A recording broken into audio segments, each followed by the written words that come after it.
I'm truly touched, Bazalwane, because as much as it is a song, but it is a declaration at the same time. As much as there is something esiyideclarayo ngomlomo wethu, Bazalwane, because ngalesi siphila kiso, Bazalwane, kunzima kakhulu. It is so tough. It is so tough. There is so much darkness around us. When you look this side, it's darkness. When you look this side, it's darkness. When you look this side, kunobunyama, Bazalwane, kakhulu. So masithi kuhlala kuyo kunokuphila kunaphakade asiculi nje, Bazalwane, bathi iqiniso kuyo kuhlala kuye kunokuphila kunaphakade. As she's singing this song, Bazalwane, ngiyangibingelela egameni elihle. Amen. As I told Bazalwane, I'm reminded of something that ngiyibone this week. This week, Bengibala on Tuesday, Bengibala, in the morning, in the AMs, ngibona omunye umfana poste isithombe so omunye umuntu engimaziyo yabo poste isithombe ukuthi please my beauty.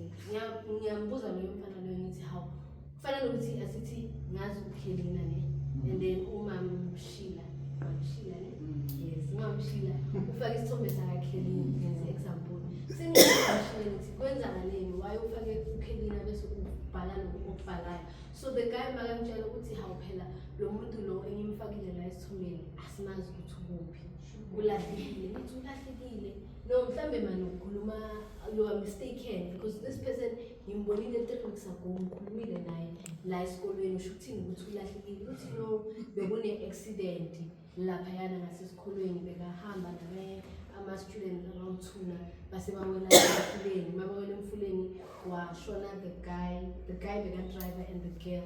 Then yena lo engimaziyo is the one osemanzini. So even till today, Bazalwane, sikhuluma loyo mfana loyo. Njengoba sikhuluma sila kule ndawo, umndeni waloyo mfana simfile nakhuleka mfula loya. Bayathandaza, bayakhuleka, babiza uNkulunkulu ukuthi makangenelele kule simo ebakiso, Bazalwane. So I'm trying to say that ukuhlala kuNkulunkulu, Bazalwane, truly kunokuphila kunaphakade. Because mangizwa lesi story lesa, the only thing that was in my heart is that mara njengoba labantwana bashonile because bayanga, Bazalwane, one una 20, one una 21, nalo mfana naye una 21, ukuthi njengoba bayanga kanjena bebamazi yini uNkulunkulu, bebalobudlelwane yini uNkulunkulu, because impilo leyala emhlabeni, Bazalwane, it's so short compared to ukuphila kunaphakade. Noma ungaphila bengisatshela umama Mizolo ukuthi noma 100 mama okusalayo lokuba na 100 kwakho akusiyilutho compared to ukuphila kunaphakade.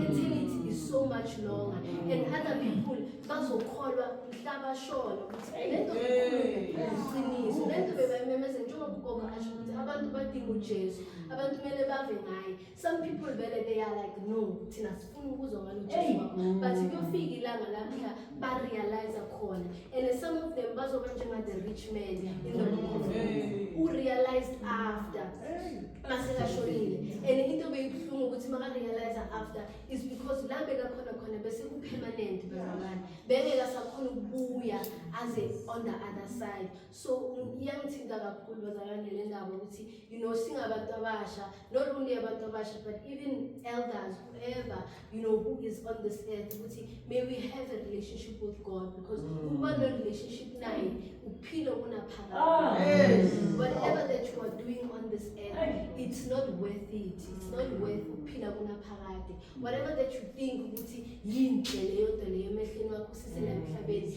akusiyilutho lokho ukompare ukuba nobudlelwano noNkulunkulu. Umama uyakhuluma ukuthi nge-16 abantu abasha they're going to be you know they're going to be rebellious because of what's happening right now, but it's for us, the Church of God, to stand for those people, to stand for the young people, to say that on the 16th of June, angeke thina as isonto sibe sifocus kwezinye izinto but lelo langa lelo sizolidedicate sime sinxusele umuntu omusha njengoba sibabona mhlawumbe uyoya emsebenzini mhlawumbe uzobuya emall uyobukhuphi. I don't think angeke uzubona umuntu omusha la esitradeni but it's for you ukuthi umnxusele loyo muntu loyo intercede nanoma ngaba angeke uthandaze 5 hours for those people but that 1 second just saying Lord open their eyes bavula amehlo Nkosi ababoni Nkosi laba yakhona phambili bazoshayisa ungathi ungabakhomba. Yesterday bengifuna ukuyenza izinwele mangibuya ukuyochecka nomuntu ozongenzisa izinwele hlangana nabanye abafana you know labafana ama like savana 6 by 6 labafana nabo baphethe amasavana 6 each plus ne1 like bathe 6 pack by share boy 6 so umuntu uphethe itshwala izibhodlela ngapha bese uphethe ne6 yakhe bayahamba bonke angibazi ukuthi bayabe you know kwababuhlungu ukuthi mara Nkosi like ubumnyama obungaka namhlabeni each and every single day there is darkness that is increasing but what it is for us as children of God is just for us to stand bazalwane more than anything else. It's for us to stand you know ubumnyama bazalwane iqiniso lokho engizokusho bazalwane ukuthi ubumnyama it's ngathini angeke thina emandleni wethu sikhona ukukunqoba but thina kumele sikwenze ilento ugogo bekayisho ukuthi sibakhombe ukukhanya abantu baze esayidini la kukhanya khona ngoba lobumnyama lobo bu-built on so many things kune-structure sakhona akuqali lento leyo ama-foreigner ayiqali just yona suka le phezulu so masithi thina sifuna ukudila nale situation ngale ndlela esidila ngayo then we are lying to ourselves.